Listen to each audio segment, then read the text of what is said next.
네, 안녕하십니까. 스마트 경영과 이비즈니스 두 번째 시간, 스마트 정부의 두 번째 시간 강의를 맡은 최종 교수입니다. 반갑습니다.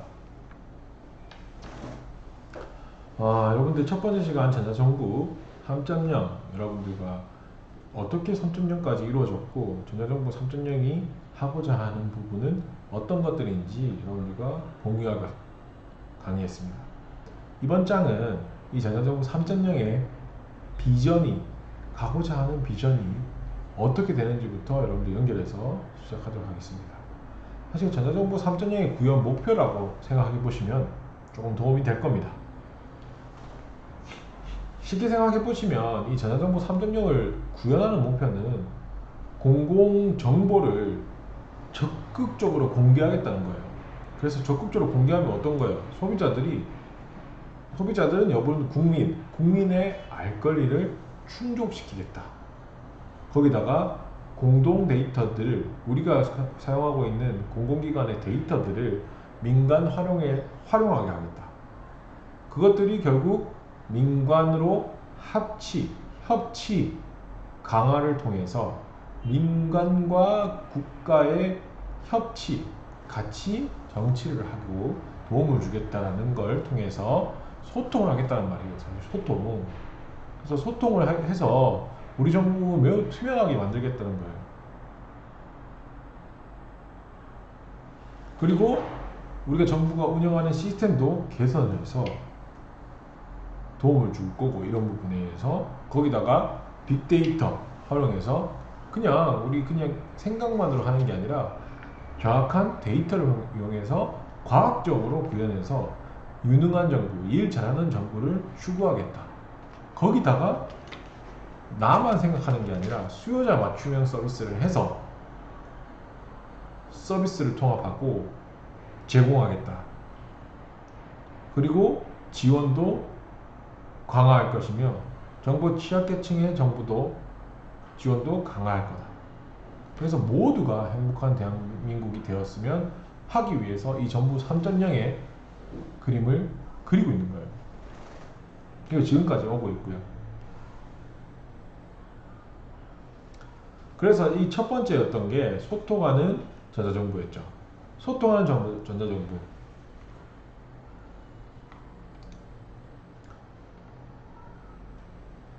소통하는 전자정부 자체가 우리가 소통을 해서 정보 공개를 하겠다는 거였고, 두 번째, 일 잘하는 전자정부. 일 잘하는 유능한 정부. 넘어가고요.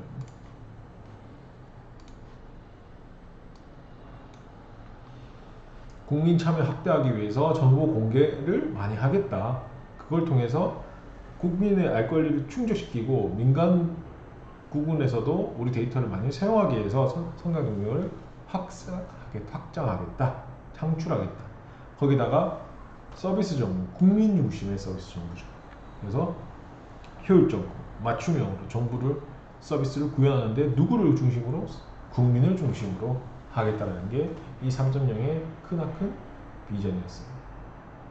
그래서 이 3.0의 비전을 맞춰내기 위해서 3.0에서 해야 될 부분들을 정확하게 표시를 하는 거죠.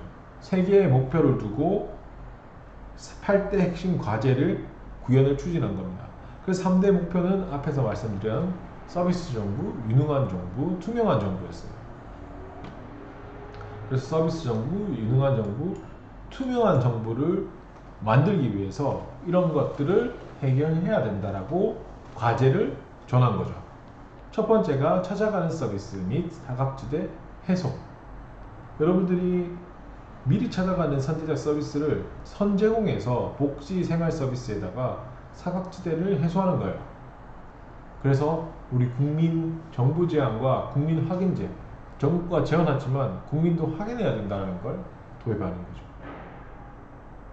두 번째 서비스 정보를 만들기 위해서는 개인 맞춤형 통합 서비스를 제공했어요. 그래서 수요자 맞춤형 생애 주기별. 여러분들 민원 정부 24시 들어가 보시면 여러분들이 생애 주기별로 어떤 세금 처리라든지 보험은 아니고 어떤 것들을 해야 되는지 서비스들이 망라돼 있고 그런 것들에 대해서 나열되어 있기 때문에 여러분들이 확인하기가 매우 쉽게 되어 있어요. 엄청 좋아졌어요. 여러분들 들어가 보시면 거기다가 이걸 온라인, 오프라인, 오토 연결해서 도움을 주겠다는 거죠. 그리고 세 번째가 민간 참여입니다. 서비스 전달 체계가 확산되게 하는 거고요. 아예 혁신되는 거죠. 그리고 유능한 정보를 만들기 위해서 클라우드 기반으로 가겠다. 그리고 협업, 소통, 협치하겠다. 거기다가 빅데이터 사용하겠다. 거기다가 투명한 정보를 하기 위해서 이런 우리 정보 공개제도, 데이터도 주요.kr 아니면 국가 포털에 들어가 보시면 정보가 공개가 많이 되어 있고요. 이 데이터들을 민간 활용을 해서 혁신을 이끌겠다라고 핵심 과제를 추진하고 있어요. 지금도 추진 중이고요.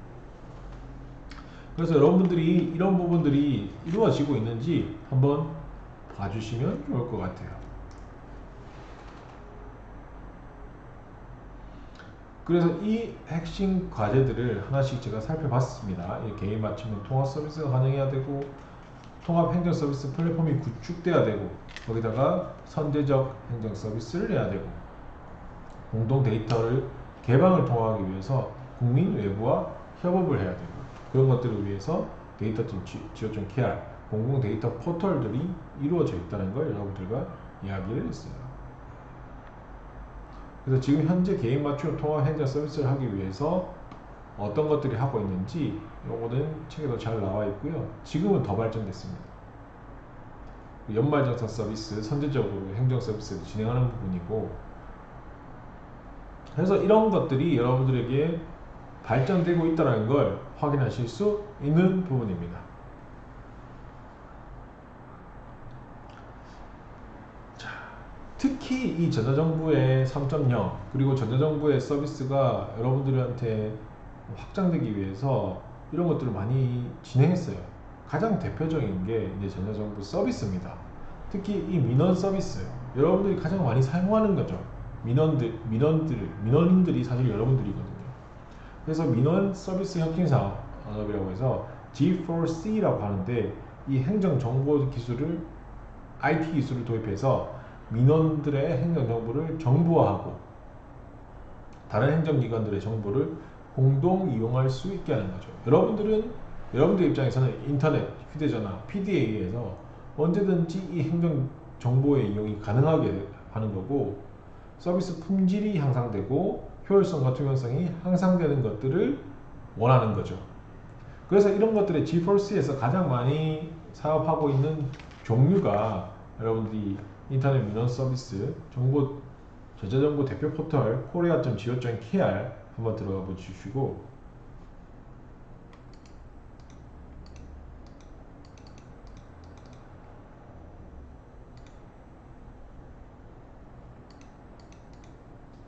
그리고 통합전자민원창구 지금 민원.go.kr로 나와 있는데 지금은 정부24라고 변경이 됐어요. gov.kr라고 해서 여기서 여러분들이 웬만한 민원창구는 다 이용합니다.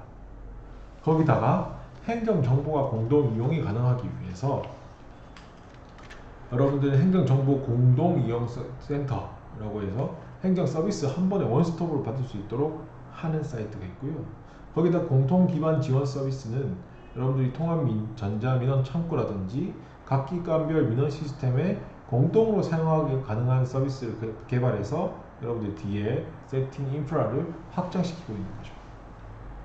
그래서 지금 엄청나게 많이 이루어졌어요. 저도 매우 편하고요. 여러분들도 한번 사용해 보실 때가 있을 겁니다. 여러분들 그 학적 졸업 증명서 같은 경우에는 대부분 학교에서 가야 되는데 지금 같은 경우에는 이 정부 24.gov.kr에 들어가 보시면 이걸 인터넷 다운까지는 아직 안 되는데 여러분들이 신청하시면 여러분들 근처에 있는 동사무소에서 바로 수령하실 수 있어요. 그러니까 매우 도움이 되는 것들이죠. 서비스가 계속 온라인화가 이루어지고 있는 과정에 있습니다.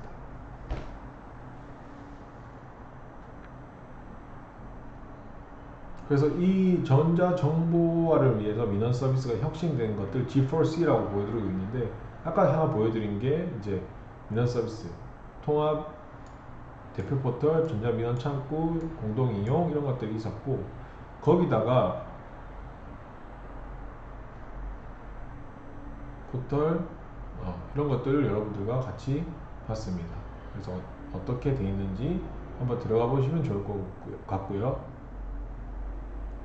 두 번째로 여러분들이 가장 전자정보 서비스에서 많이 사용하게 되시는 게 이 4대 보험 정보 연계 시스템입니다.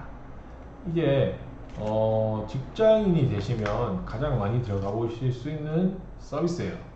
앞에는 민원 서비스, 두 번째는 4대 보험 정보 연계 센터라고 해서 이거는 사실 여러분들이 그 직장을 다니시게 되면 제일 힘든 서비스예요. 왜냐하면 4대 보험이라는 건 보험이 4개라는 표현이고 그 4개의 보험에 대해서 하나하나씩 예전에는 다 관리가 됐어요. 건강보험, 국민연금, 건강보험, 고용보험, 산재보험을 따로따로 들어가서 확인을 했어야 되는데 지금 같은 경우에는 이 4대 보험 정보 연계 서비스라고 해서 모든 사회보험 민원 신고라든지 확인을 여기 For Insurance or.kr에 들어가 보시면 한 번에 가능합니다. 저는 매우 편하네요. 이것 때문에 저도 한 번에 가능하게 하거든요. 저희가. 그리고 이 전자정보의 큰 서비스 중에 하나가 홈택스입니다. 사실 세무서에서 하는 처리들을 집에서 할 수 있게 해주는 부분이고 저도 세무서를 이것 때문에 거의 안 합니다. 매우 편합니다. 그래서 세무서에서 필요한 민원들, 세무적 민원들이 엄청나게 많거든요. 근데 이것들을 세금계산서, 현금영수증, 사업장 등록, 부가세, 법인세, 원천세 이런 것들을 한 번에 처리할 수 있게 해줘요. 매우 편해서 저도 자주 이용하는 편이고 지금도 다시 이용하고 있는 상황입니다. 그리고 G2B 전자조달 시스템, 여러분들이 국가기관이라든지 국가에 관련된 사업을 하신다고 하시면 여기 나라장터라고 부르거든요. 그래서 나라장터에서 모든 사람이 다 볼 수 있게 해놨어요. 이게 뭐냐면 만약에 국가에서 필요한 사업이라든지 일이 필요하다, 그리고 무슨 어떠한 돈은 있는데 해줄 사람이 필요하다라고 하면 예전에는 뒷구멍으로 누구 좀 해줘, 아니면 나한테 리베이트 해줘, 이렇게 할 수 있게 했는데 지금 같은 경우에는 이 나라장터 모든 사람이 볼 수 있는 사이트에서 내가 이 일을 하겠다라고 이 일을 하실 분에서 그 일에 대한 자세한 이야기들이 나오고 신청서도 이 온라인 사이트 안에서 다 볼 수 있게 공유를 해 놓습니다. 그러면 이 자체가 매우 효율성과 투명성이 올라가게 되는 거죠. 저도 많은 정부 일을 딸 때 여기서 진행하고 있습니다. 한번 들어가 보시면 될 거예요. 이렇게 사실 이제 스마트 정부를 이렇게 만들어 가기 위해서 이렇게 많이 진행되고 있고요. 이 정부가 좀 더 발전하고 차세대 기술을 이용해서 전자정부를 구현하기 위해서 좀 더 필요한 기술들이 있는데 이제 그것들을 좀 더 알아보고자 합니다. 그래서 차세대 기술을 위한 전자정부를 구현하고자 하는 건데 첫 번째 기술이 사물 인터넷이에요. 여러분들도 지금 많이 배우고 계시죠? 인터넷 오브 띵스라고 해서 IoT 환경이라고 많이 들어보셨을 거예요. 이 IoT는 주변 사물들, 여러분 컴퓨터, 냉장고 이런 것들이 네트워크로 연결돼서 정보 수집하고 공유하는 거예요. 거기다가 상호작용까지 하는 지능형 네트워크 기술인데 이게 결국에는 현실세계, 가상세계 이런 것들이 사람과 사물, 사물과 사물 언제든지 소통할 수 있게 해주니까 다양한 산업과 융복합을 통해서 발전한다는 거죠. 그래서 공공안전, 쉽게 생각해보세요. 공공안전, 유통, 서비스, 헬스케어, 스마트 에너지, 지능형 교통 서비스, 건물 교량, 원격 관리 서비스까지 해서 확장되고 있는 거예요. 얼마나 좋겠어요. 자, 쉽게 생각해 보시면 이 IoT를 통해서 이 사람이 차가 지나가면 이 신호가 바뀌게 해준다라는 걸 기존에는 시스템적으로 안 돼 있다면 누군가 바꾸거나 뭐 시간으로 제어를 했어야 됐단 말이죠. 근데 지금은 이 IoT를 통해서 네트워크가 되어 있는 거예요. 여러분들이 뭐 100m 전에 차가 지나면 사람이 없으면 오픈을 해준다거나 새벽 4시에는 오픈을 바로 해준다거나 이런 것들을 발전시킬 수 있는 거죠. 그래서 나는 잘 몰라요. 사실 시민들은 의식 안 해요. 모르거든요. 근데 그게 의식하지 않고 서비스를 할 수 있어요. 높은 서비스인 거예요.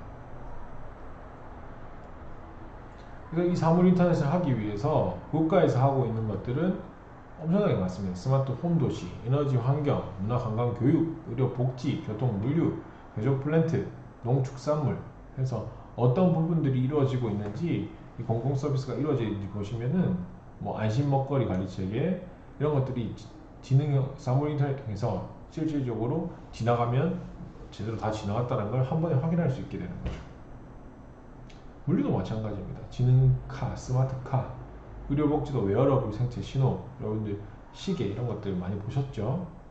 그리고 교육 인프라, 대기 수질 모니터링. 사실 슬픈 에너지 환경에서 슬픈 이야기가 있었죠. 사실 사고 인터넷이 있었다면 미리 그런 사고가 방지되지 않았을까요? 그 부산역 뒤에 비가 너무 많이 와서 물이 차는데 막혀 있지 않으니까 사람들이 막 지나가려다가 거기서 돌아가신 분이 계셨죠.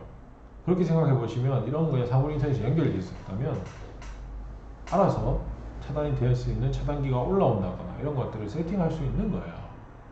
그래서 이런 것들은 많이 도움이 될 겁니다. 그래서 저희가 좀 더 전자정부가 발전하기 위해서는 사실 뭐 기업도 중요하고 개인도 중요하지만 이런 사물 인터넷 분야의 공공 분야에서도 많은 도움이 될 거라는 거 여러분들이 이해하실 수 있습니다. 두 번째가 이 클라우드 컴퓨팅이에요. 클라우드 컴퓨팅. 이 클라우드 컴퓨팅은 우리가 소프트웨어도 필요 없고 플랫폼도 필요 없고 인프라 이런 것들이 원래는 다 가져야지만 클라우드 컴퓨팅 여러분들이 자료를 저장하고 공유하고 보고 이런 것들을 하실 수 있었는데 지금 클라우드 컴퓨팅이 생기면서 여러분들 이런 걸 모두 다 원격으로 빌려 쓰게 되는 거죠.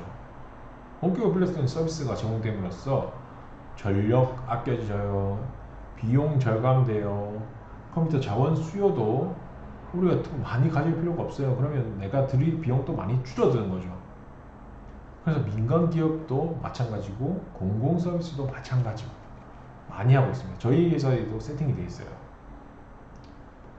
그래서 이 클라우드 컴퓨팅 같은 경우에는 우리 사용자 컴퓨터 있잖아요. 거기다가 뭐 소프트웨어 별로 설치 안 해도 여러 가지 서비스를 할 수 있게 하는 거죠.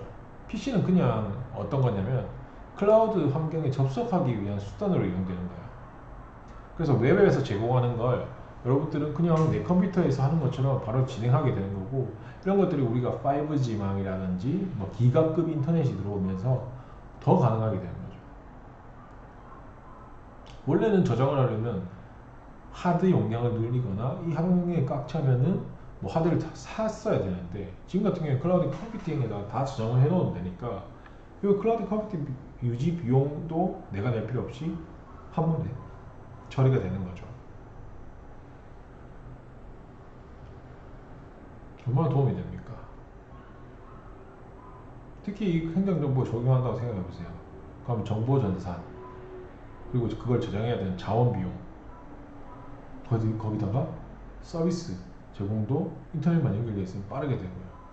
정보 공유, 정보 공유, 협업 이런 것들이 너무 쉽게 되는 거죠. 그래서 클라우드 컴퓨팅은 매우 도움이 되고 있어요. 그래서 단계가 사실 현 단계가 1단계거든요. 클라우드 서버를 구축하고 하드웨어를 통합하고 거기다가 운영 기반을 만든다고 생각해 보시면 좋아요.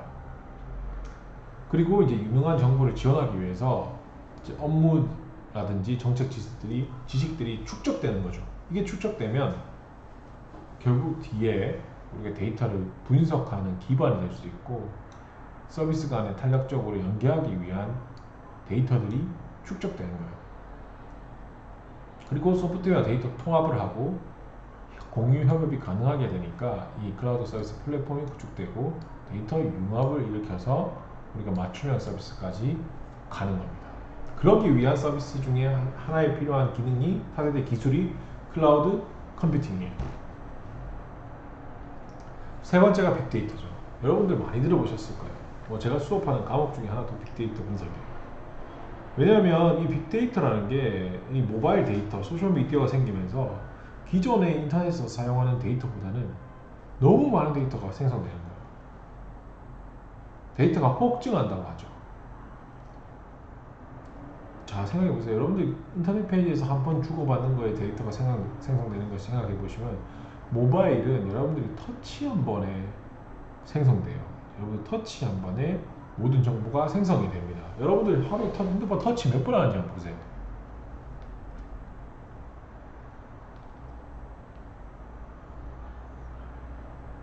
엄청나죠.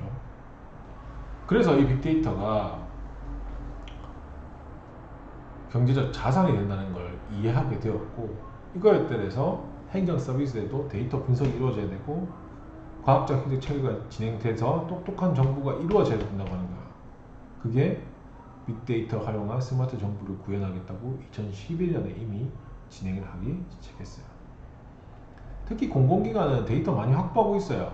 그래서 데이터 기반에 의해서 팩트 베이스드 해서 정책이나 의사결정을 활용하고 있고, 서비스 품질에도 효율화하기 위해서 많이 사용하고 있습니다. 그리고 이게 이제 환경이 계속 변화하고 있으니까 즉각적으로 대응하려면 데이터 분석 기법이 없으면은 도대체 어떤 위험과 기회가 나타날지 잘 모르기 때문에 이 데이터 분석 기술들이 많은 분야에서 사용하고 있고요.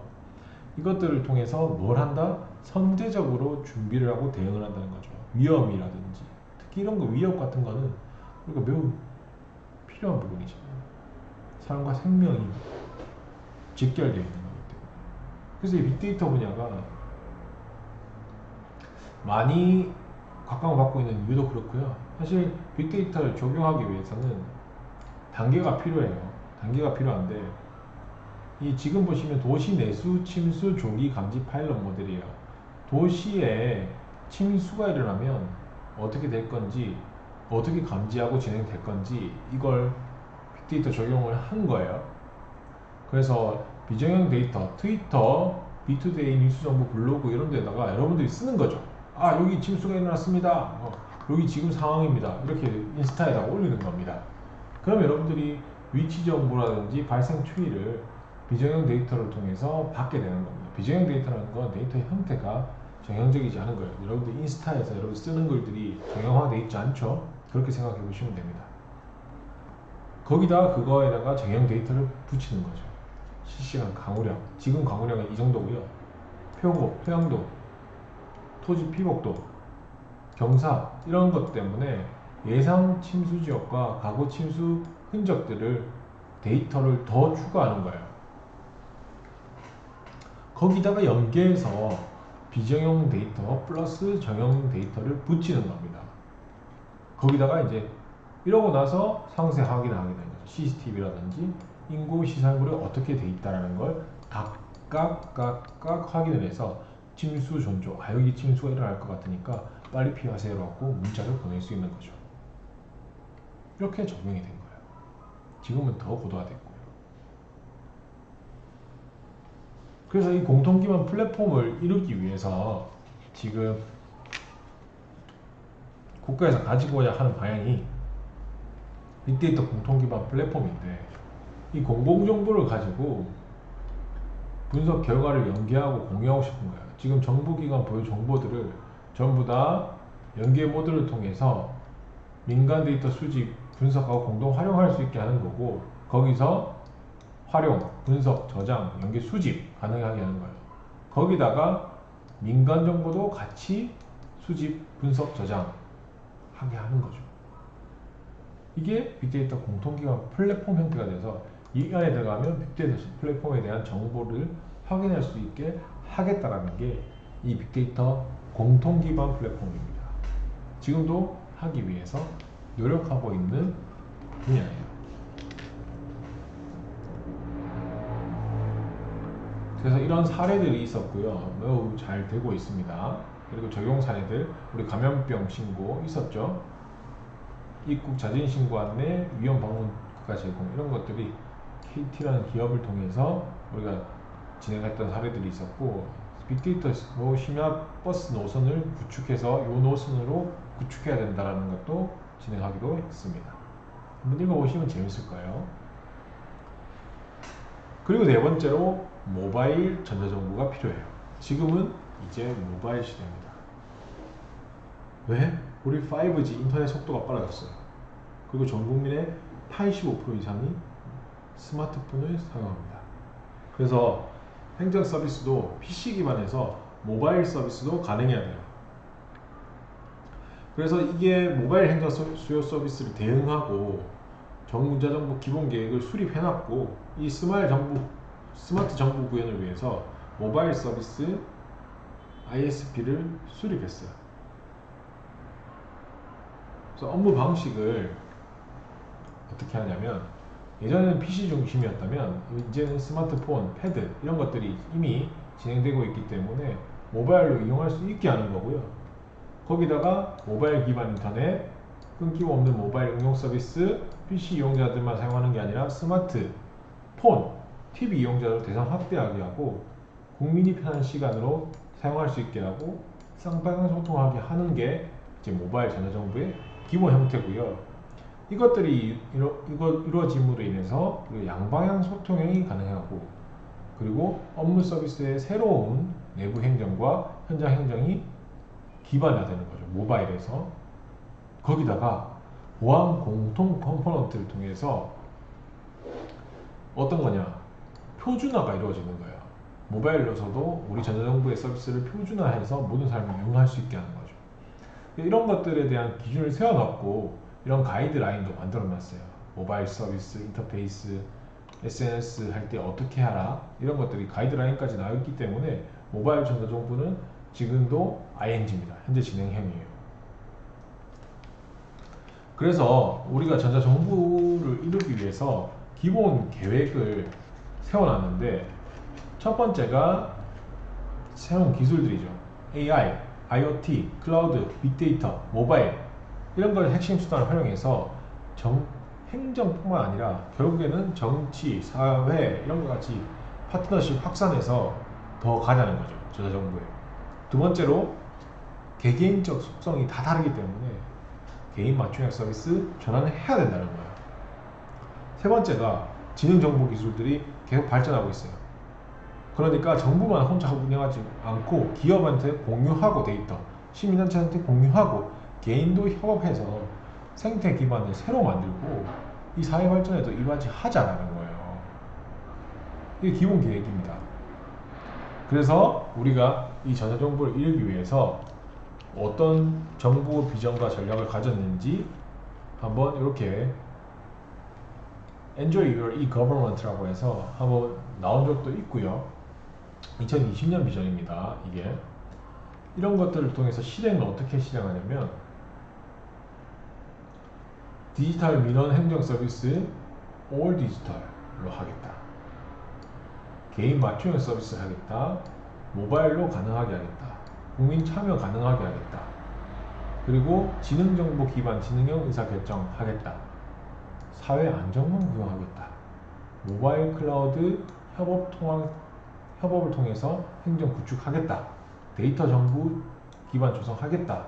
아까 우리가 이야기했던 것들을 이렇게 실행 계획들로 만든 거죠. 신서비스 개발, 현재적 정보 보안, 클라우드 기반, 그리고 국제협력 확대까지 해서 우리 전자정보를 이렇게 만들겠다고 2020년에 실행 계획을 발표했습니다. 이게 실현되면은 국민 입장에서는 개인이 요구하는 맞춤 서비스를 한 번에 즉시 이용할 수 있고, 온오프라인 경계가 없이 편리한 방식으로 완결형 정보를 이용할 수 있고, 거기다가 민원 서비스 모두 최적화 가능하니까 거기도 모바일 서비스를 이용할 수 있으니까 편의성 너무 높아질 거고, 기업 입장에서는 신규 일자리 창출되고 부가가치 극대화되고 수출 이런 것들도 매우 편해지는 거예요. 거기다 정부 입장에서는 지능정보 활용해서 뭐 하겠어요? 사회 현안에 대한 최적의 정책 개발, 적시되어 장소 제약 없이 국민에게 소통하고 행정이 실현되게 하는 거죠. 그게 클라우드화해서 진행하게 되고 정보자료 활용 관리까지 최적화까지 다 이루어지게 하는 게 우리 실행 계획입니다. 지금 2020년도 실행 계획이에요. 이게 뭐 몇십 년 전이 아닙니다. 지금 실행하고 있는 것들이에요. 그리고 지금 많이 이루어지고 있고요. 그래서 여러분들도 이런 전자정부의 개념도 보시면서 사실 전자정부가 가는 방향들이 기업들이 따라가지 않을 수가 없기 때문에 여러분들도 이런 부분을 중요시 보시면 충분히 이런 스마트 정부가 이렇게 이루어지고 있고 비즈니스 응용이 정부에서도 이렇게 포함이 되는구나 라고 이해하실 수 있습니다. 자, 여기까지 해서 여러분들 스마트 응용 스마트 응용에 대해서 여러분들과 한번 이야기를 했고요. 과제는 제가 과제란에다가 따로 올려두겠습니다. 두 번째 시간 여러분들 고생 많이 하셨고요. 두 번째 시간은 여기서 마치도록 하겠습니다. 고생 많이 하셨습니다.